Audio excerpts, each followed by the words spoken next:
Welcome to the channel, viewers. Dr. JWA, youth theologist since 1994.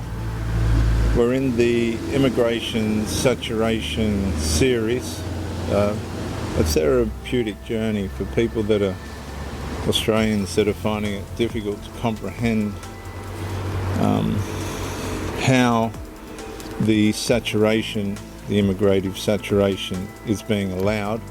This almost may apply to people that come in internationally as well, that are listening with your struggles that we're aware of in the UK and across the Western world. Immigration saturation when government mistook entry for integration. So the previous episode examined how Australian values increasingly became procedural language rather than living civic expectations. I explored the growing fracture between values being spoken publicly and values being defended institutionally. Viewers, listeners, Australia once assumed migration would eventually produce integration. Not instant sameness, not the destruction of cultural memory, but gradual alignment with Australian law, civic expectations, constitutional continuity, public responsibility, and national allegiance. Something shifted. The government increasingly treated entry itself as evidence that integration was already occurring. And that assumption changed the country micro-incrementally and covertly. Because entry measures movement, integration measures transformation. I want to say that again for somebody that might be able to use this. The assumption changed the country micro-incrementally and covertly. Because entry measures movement, integration measures transformation. A person may lawfully enter.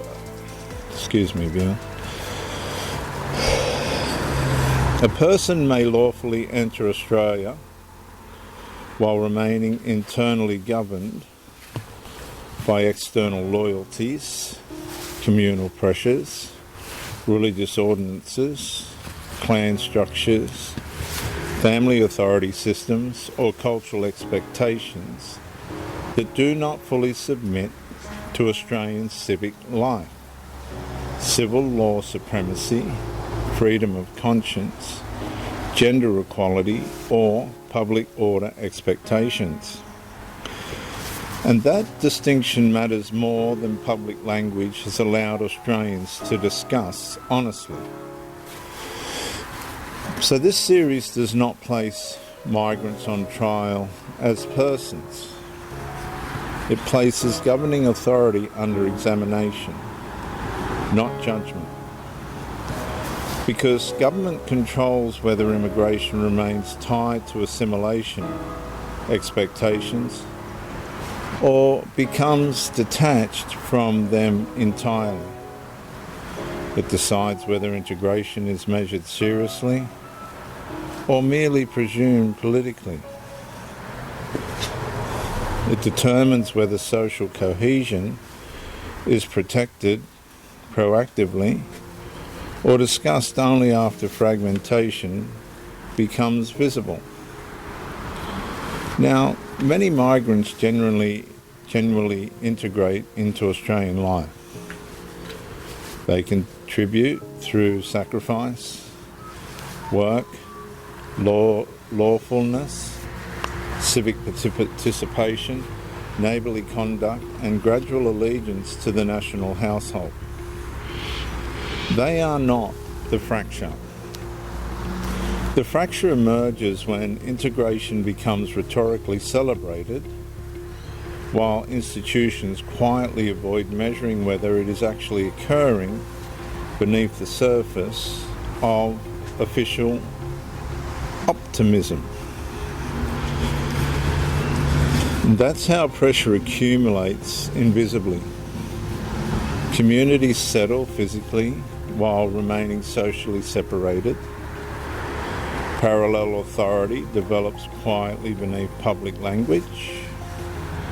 Public institutions adjust expectations to avoid confrontation. Schools, councils, workplaces and departments become increasingly cautious about asserting Australian civic norms confidently when those norms conflict with imported communal pressure. Then Australians begin noticing something difficult to articulate. The nation still appears unified administratively, but less unified psychologically. People begin sensing that government is demanding tolerance from the host population while becoming hesitant to demand integration from parts of the intake itself. And that imbalance damages public trust, not because Australians reject diversity automatically, but because social stability weakens when common expectations become unclear. Australia cannot function indefinitely when law, citizenship, freedom, gender expectations, religious liberty, and public responsibility are interpreted differently inside separate social realities, while government insists cohesion remains unaffected. Australia's constitutional memory carries the older assumption that authority itself stands beneath the almighty Christian God. Law, conscience, truth, and responsibility toward the people, the Australian people. And when that restraint weakens, government begins managing outcomes statistically while avoiding the deeper civilizational question. Are people merely entering Australia, or are they becoming Australian in civic allegiance?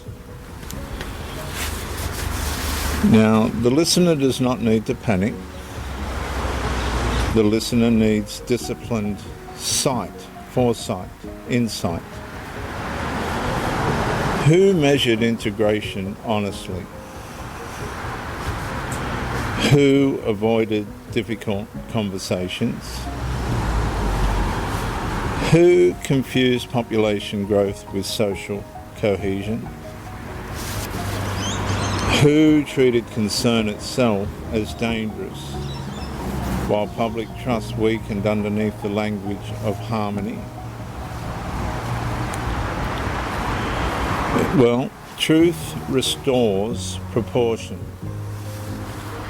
It separates lawful assimilation from hostility, neighbourly compassion from institutional cowardness, and multicultural administration from genuine national cohesion. And so the issue is not whether Australia receives newcomers. The issue is whether government still believes the National House has a moral, legal, constitutional and civic identity serious enough to require genuine integration into it. And the scandal's not merely that people entered, and this is my closing statement, and I ask you to listen to it very carefully. The scandal is that authority increasingly treated entry itself as proof of integration, while the deeper work of assimilation was left to chance, silence, and unmanaged social pressure. I'm Dr. J.W. Ayub, theologist since 1994.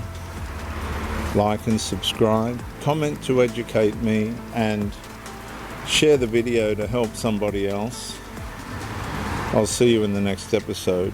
when housing became the first public fraction.